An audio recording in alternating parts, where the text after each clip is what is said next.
കുട്ടികൾക്കായുള്ള ചെറുനീതി കഥകൾക്ക് സോണിക് ഒക്ടേവിറ്റ്സ് മലയാളം കിഡ്സ് ചാനൽ സബ്സ്ക്രൈബ് ചെയ്യൂ. പുതിയ പുതിയ വീഡിയോകൾക്ക് ബെൽ ഐക്കോൺ ക്ലിക്ക് ചെയ്യൂ. ഈ കഥയുടെ പേര് മന്ത്രമരുന്ന്. ചീനദേശത്തു നിന്നും ഒരു വിൽപ്പനക്കാരൻ രാത്രി വിശ്രമിക്കാൻ വേണ്ടി ഒരു ഹോട്ടലിലേക്ക് വന്നു.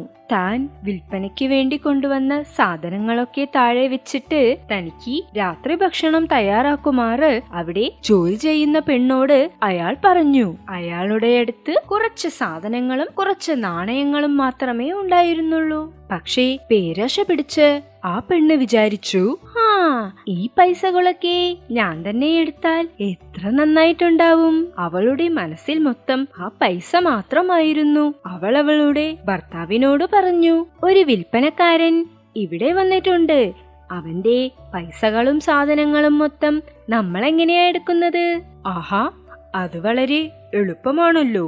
ഒരു മരുന്നുണ്ട്, അതിന്റെ പേര് മന്ത്രമരുന്ന്. അത് അയാൾക്ക് കഴിക്കാൻ കൊടുത്താൽ അവൻ പോകുമ്പോൾ എന്തെങ്കിലും മറന്നു വച്ചിട്ട് പോകും. പൈസയും സാധനങ്ങളും നമുക്ക് തന്നെ.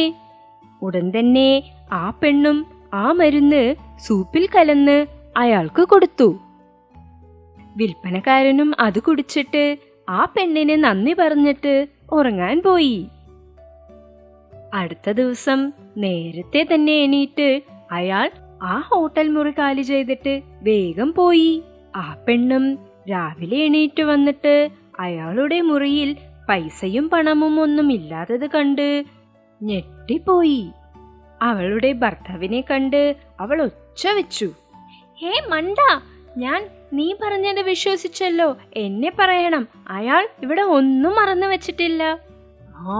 അതൊന്നും ഇല്ല, അയാൾ എന്തായാലും എന്തെങ്കിലും മറന്നു വച്ചിട്ട് പോയിട്ടുണ്ടാവും. നീ നല്ലോണം നോക്ക്.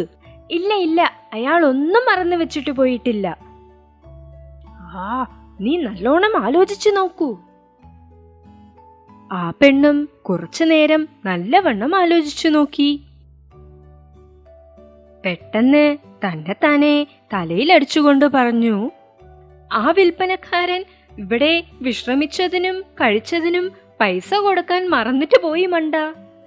കുട്ടികളെ, ഈ കഥയുടെ സന്ദേശം എന്തെന്നാൽ, മറ്റുള്ളവർക്ക് തെറ്റി വിചാരിച്ചാൽ അത് നമുക്ക് തന്നെ തിരിച്ചു ലഭിക്കും.